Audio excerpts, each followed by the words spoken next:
Hi folks, I'm Ashraf Hingora. I'm a language and soft skill trainer, life business and parenting coach. Ashraf the mover and shaker में आज हम emotional intelligence EQ emotional question के बारे में अध्ययन करेंगे। ये 4 भागों में 4 वीडियोस हैं।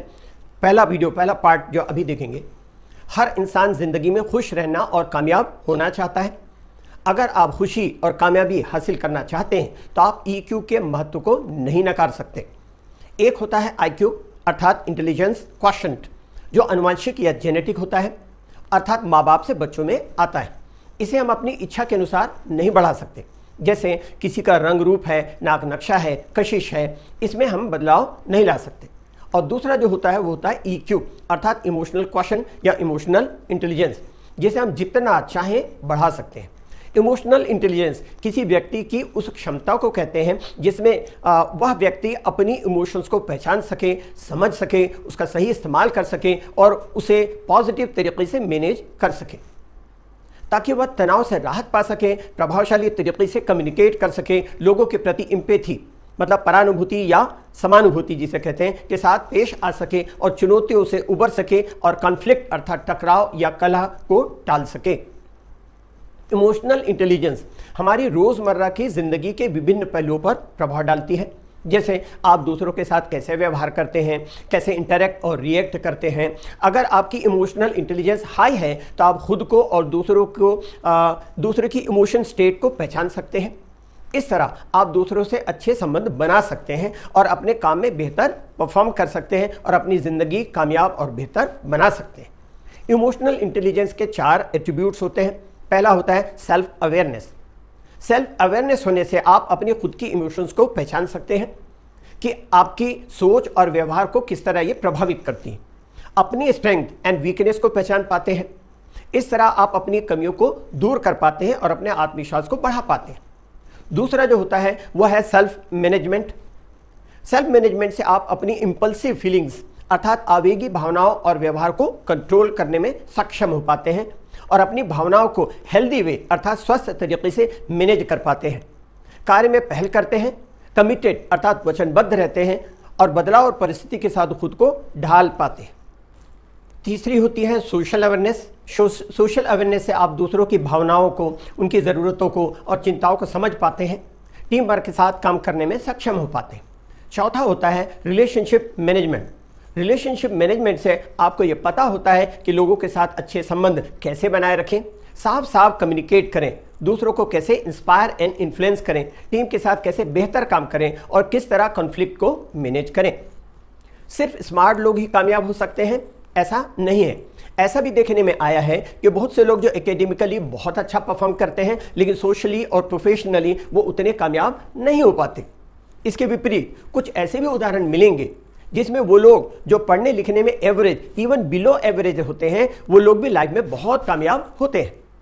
इमोशनल इंटेलिजेंस के अफेक्ट्स क्या करती हैं, क्या उसके प्रभाव पड़ते हैं, इसको देखिएगा। पहला देखेंगे इमोशनल इंटेलिजेंस का आपके कार्य परफॉर्मेंस पर प्रभाव, इसको देखिएगा। इमोशनल इंटेलिजेंस आपके वर्क प्लेस की जटिलताओं को पार करने, दूसरों को मोटिवेट करने और अपने कैरियर में आगे बढ़ने में मदद कर सकती है। आजकल बहुत सारी कंपनीज कैंडिडेट्स को जॉब के लिए हायर करने से पहले उनकी EQ टेस्ट कराती हैं। दूसरा देखिएगा, इमोशनल इंटेलिजेंस का आपके फिजिकल और मेंटल हेल्थ पर प्रभाव पड़ता है। अगर आप अपने स्ट्रेस लेवल को मैनेज करने में सक्षम नहीं हो पाते तो इसकी वजह से आपको सीरियस हेल्थ प्रॉब्लम्स हो सकते हैं। बढ़ा हुआ तनाव आपके ब्लड प्रेशर को बढ़ा सकता है, इम्यून सिस्टम अर्थात रोग प्रतिरोधक क्षमता को कम कर सकता है, कमज़ोर कर सकता है। ऐसे में आपको हार्ट अटैक और स्ट्रोक होने के चांसेस बढ़ जाते हैं। इसके अलावा स्ट्रेस के कारण इनफर्टिलिटी अर्थात बांझपन की भी समस्या हो सकती है। अत्यधिक स्ट्रेस होने से एंग्जाइटी, डिप्रेशन और मेंटल हेल्थ से संबंधित अनेक समस्याएं पैदा हो सकती हैं। स्ट्रेस के कारण होने वाली समस्या और स्ट्रेस को कैसे मैनेज करें, इस पर मेरे 4 वीडियोस पहले आ चुके हैं। पहला है डरना ज़रूरी है, दूसरा है डरना मना है, तीसरा मेरा वीडियो है रिजिलियंस बाउंस बैक और चौथा मेरा वीडियो है भाग टेंशन भाग। इन वीडियोस को ज़रूर देखें। अपनी भावनाओं को समझने और उन्हें कंट्रोल करने की क्षमता विकसित कर लेने से आप अपने और दूसरों की फीलिंग्स को अच्छी तरह समझ सकते हैं। इस तरह आप लोगों को बेहतर तरह से लोगों के साथ कम्युनिकेट कर सकते हैं और अपने वर्क लाइफ और प्रोफेशनल लाइफ के बीच में बेहतर तालमेल बिठा सकते हैं। अब देखें कि इमोशनल इंटेलिजेंस को कैसे बढ़ाएं। ब्रेन में सारी इंफॉर्मेशन सेंसेस से होकर के आती हैं। अगर ये इंफॉर्मेशन स्ट्रेसफुल या इमोशनल होती हैं तो हमारे कार्य करने की क्षमता अर्थात हमारे परफॉर्मेंस को प्रभावित करती हैं। खास करके जब आप बहुत ज़्यादा तनाव में होते हैं तब टेंशन आपके इंटेंशन को हाईजैक कर लेती है। भावनाओं का हमारी याददाश्त पर भी बहुत प्रभाव पड़ता है। इसलिए हमें सही फैसला लेने की क्षमता बनाए रखने के लिए अपनी इच्छा के अनुसार अपने इमोशंस को बैलेंस करने की योग्यता विकसित करनी जरूरी है। अपनी इमोशनल इंटेलिजेंस और डिसीजन मेकिंग की क्षमता को इंप्रूव करने के लिए हमें अपने ब्रेन के इमोशनल साइड को समझना और कंट्रोल करना सीखना होगा। इसके लिए आपको कुछ स्किल्स या दक्षता विकसित करनी होगी। याद रखें, ये जो भी सारी यूजफुल इंफॉर्मेशन है वो किसी भी काम की नहीं है जब तक कि आप इन्हें अपनी लाइफ में प्रैक्टिकली इंप्लीमेंट नहीं करते और प्रैक्टिस में नहीं लाते।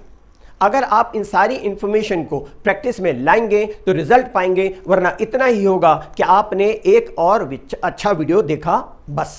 इंग्लिश के लिए आप मेरे channel English breakfast with Ashraf and soft skill के लिए Ashraf the mover and shaker को लाइक शेयर एंड सब्सक्राइब करें। कमेंट सेक्शन में कमेंट करें, बेल आइकॉन प्रेस करें और मेरी बुक जरूर पढ़ें।